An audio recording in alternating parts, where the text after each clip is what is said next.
Bonjour à tous et bienvenue Jean-Louis. Bonjour. Nous allons donc parler aujourd'hui du Grand Prix d'Abu Dhabi qui va se dérouler ce week-end. Jean-Louis, sable, chaleur et je veux dire jour-nuit, c'est le combo réussi d'un Grand Prix d'Abu Dhabi réussi? Oui, c'est ça. Alors, sable, pas trop. Cependant, il n'est pas loin du circuit. Il ne faut jamais perdre ça de vue. Et donc, plutôt que sable, je dirais peut-être poussière. Ça, c'est vrai parce que le circuit n'est pas non plus très occupé. Jour-nuit, bah oui, c'est le Grand Prix du crépuscule. Puisqu'on commence de jour, on termine de nuit. Je rappelle que le seul Grand Prix authentiquement et complètement de nuit, c'est Singapour. Cela par contrat. Et voilà. Et puis, c'est aussi le dernier Grand Prix de la saison avec une ambiance spéciale. Une ambiance spéciale, il y fait chaud là-bas, c'est quoi? Les gens sont contents que ce soit le dernier Grand Prix de la saison, ils sont passionnés? Oui, alors d'abord, il y a beaucoup effectivement de spectateurs passionnés là-bas, parce que les belles voitures, et les Formule 1, ça fait partie des belles voitures, sont toujours très à la mode dans les Émirats Arabes Unis. Nous, c'est quand même un peu l'hiver, et là-bas, c'est un peu l'été. Si on veut aller se baigner, eh bien, les piscines sont chaudes et la mer est chaude, et puis dans le paddock même, tout le monde met les chaises dehors, les tables dehors, on déjeune à l'extérieur. Ça fait une ambiance tout à fait spéciale, une ambiance de fin de saison, ça c'est vrai. Et comme la plupart des choses sont jouées, je veux dire, pour ce qui concerne les premiers prix et les premières places, eh bien donc ça renforce un peu, je veux dire, l'atmosphère sympathique et très détendue de ce Grand Prix. Avant de parler effectivement de ce qui va jouer dans le reste du championnat, un petit mot sur Pirelli, Jean-Louis. Le set qu'ils amènent est un set de gomme la plus molle, on va dire ça comme ça. C'est une stratégie à un arrêt qui est confirmée malgré ce type de gomme? Eh bien moi j'en suis pas sûr, Géraldine, parce que justement, vous l'avez dit, hein, on est à C3, C4, C5, il n'y a pas plus chewing gum que ça. Et donc je vois bien que pour les qualifs C5, ça me paraît bien, mais pour l'ensemble de la course, C3 ou C4, rappelez-vous, Géraldine, que sur certaines épreuves, ce sont les pneus les plus tendres. Donc, on va vraiment vers l'extrême.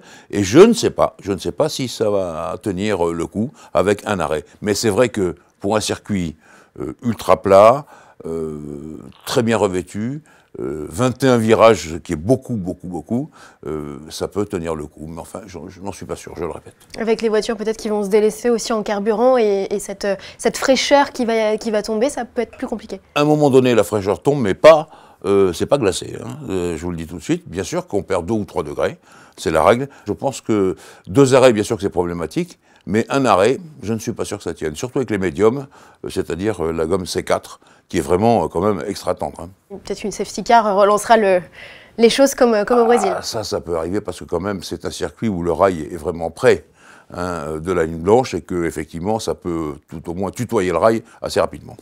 Très bien, alors parlons de ce classement du championnat du monde et des pilotes pour commencer, avec la 3e place qui est toujours en suspens. Alors qui de Max Verstappen, Charles Leclerc ou de Sébastien Vettel selon vous tirera son épingle du jeu?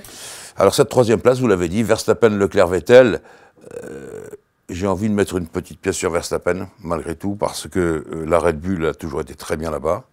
Je sais que alors les ferraristes vont hurler au charron, mais Verstappen, il montre des qualités, il a montré au Brésil, qui peuvent bien faire. Donc pour l'instant, pour moi, le pari c'est Verstappen, mais bon, ça me ferait plaisir que Charles ou Sébastien marquent des points aussi, mais je veux dire, je pense que lui, Verstappen, il est le mieux placé. Avec sa 2e place au Grand Prix du Brésil, Pierre Gasly s'est relancé dans la course, en tout cas il est remonté dans le championnat des pilotes.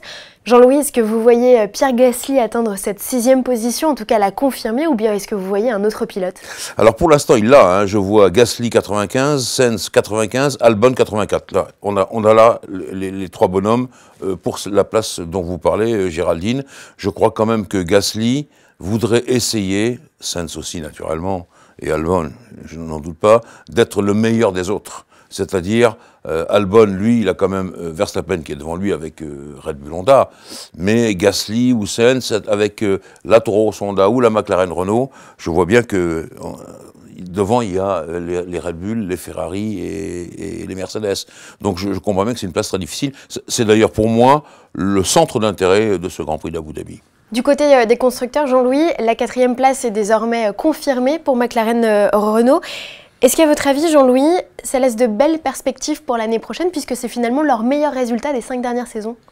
Oui, d'abord, pour eux, ils sont sur la pente ascendante, et donc ça marche. Pour McLaren-Renault, il n'y a rien à dire là-dessus. Je pense que pour la dernière saison de McLaren avec Renault, ça va quand même fonctionner. Le moteur, ça marche. Donc pour ce dernier Grand Prix, avant de parler de 2020, pour ce dernier Grand Prix, ça doit pouvoir fonctionner. Maintenant, là encore, comme j'ai parlé tout à l'heure des pilotes, là aussi, il y a la 5e place qui est en jeu entre Renault, Toro Rosso Honda et Racing Point. Et là, ils sont très près dans un mouchoir de poche. Effectivement, je pense qu'entre Renault et Toro Rosso Honda, c'est encore plus proche. Et je pense que la place devrait se jouer entre eux. Maintenant, je suis un petit peu perplexe pour ce qui concerne Alpha, bien entendu. Et je ne parle pas de Haas et je ne parle pas de Williams. Donc, Renault, s'ils veulent sauver leur saison, c'est le moment ou jamais. Voilà ce qu'il faut dire. Ça c'est acté. On va parler non plus F1, mais rallye. Jean-Louis, avec un petit mot sur ce qu'a fait Citroën. Ils ont décidé de partir par anticipation, puisque Sébastien Ogier leur a dit qu'il avait décidé lui aussi de partir et de se tourner vers de nouveaux horizons. Jean-Louis, c'est un peu bizarre de la part de l'équipe. Est-ce qu'il n'y a pas de pilote de la jeune génération qui aurait pu remplacer le champion du monde? Alors, bizarre de la part de l'équipe peut-être, mais enfin PSA nous a habitués depuis un certain nombre d'années à des décisions un peu à bracadabrantesque, pour imiter Jacques Chirac, parce que tout d'un coup ils ont décidé, effectivement, moi je crois qu'il y avait des jeunes pilotes, mais je crois que redémarrer une saison sans le champion du monde, c'est-à-dire la pointure, la grosse pointure que représente Sébastien Ogier, c'est compliqué. Mais non, ils ont décidé. Mais d'un autre côté, PSA, vous savez, a décidé de s'attaquer aussi avec Peugeot à un autre objectif. Mais 2022, Jean-Louis. Oui, en 2022. Oui, mais il faut préparer la voiture, il faut construire. De l'autre côté, il y a DS, avec la formule électrique et toute la gamme hybride et électrique qui marche à fond. Et je pense que Citroën avait du mal là-dedans à trouver la vraie place, parce qu'il faut rappeler quand même que le championnat du monde des rallyes, le WRC, ça coûte cher, ça coûte même très cher. Et donc, il va falloir analyser pourquoi ils l'ont fait, mais effectivement, il y avait un espoir possible de vraiment bien marcher avec Ogier et Ingrassia, son coéquipier. Je crois que maintenant, cet espoir s'est envolé. Alors, l'autre question qui reste en suspens, à l'heure où nous parlons, Géraldine, lundi 25, Sébastien Ogier n'a pas encore décidé s'il allait chez Toyota ou pas. Alors ça aussi, c'est un pas à franchir important pour Citroën. Ça veut dire que le pilote préféré part chez Toyota, l'écurie qui est quand même pas loin des champions du monde. C'est l'écurie de Haute Tanak qui était champion du monde. Tout ça, ça fait un mélange assez délicat. Et je comprends que Citroën ait dû renoncer, d'abord pour la raison Ogier et ensuite la raison financière et budgétaire. Bon, très bien. Un petit mot pour finir sur la Formule I. Puisque vous parliez de DS, on ne peut pas dire que la saison est bien commencée pour l'écurie. D'ailleurs, c'est BMW qui a remporté les 2 victoires grâce à Alexander Sims. Qu'est-ce que vous avez pensé de ce championnat d'ouverture, cette manche d'ouverture? Alors, j'ai regardé les qualifications, de l'une et l'autre de ces 2 courses. Comme les champions étaient dans le premier groupe avec la piste très poussiéreuse, donc pour eux déjà, ça c'était compliqué. Ensuite, il y a eu des problèmes techniques. Ceci posé, l'équipier de Vergne a très bien marché. D'Acosta, il a fait des belles perfs. Donc, ils ont raison, DS, ils sont rassurés sur les qualités de la voiture. Reste maintenant à concrétiser. L'autre point important que j'ai trouvé vraiment formidable, c'est effectivement BMW avec l'équipe Andretti et ce Sims qu'on ne connaît pas très bien, qui a l'air d'un premier de la classe, rien à voir avec tous les autres gangsters de la situation. Sims, il a l'air tout à fait surpris d'être là et en l'occurrence, il a fait 2 fois la pole et puis 2 victoires. Je trouve que c'est très très bien pour BMW qui a besoin de se faire un nom dans l'électricité et qui a quand même réussi à battre Porsche et Mercedes, et Porsche. Et donc ça compte pour eux. Nous, on voit ça de notre côté à nous, mais là-bas en Allemagne, ça a fait du bruit dans Landerneau. Et donc c'est assez intéressant à voir. Bon, les courses n'étaient pas très disputées, il faut dire que le circuit ne s'y prête pas vraiment. C'est vraiment très tortueux, plein de virages de tous les côtés, il y a trop de virages. Je préfère des circuits plus clairs, plus propres, plus nets.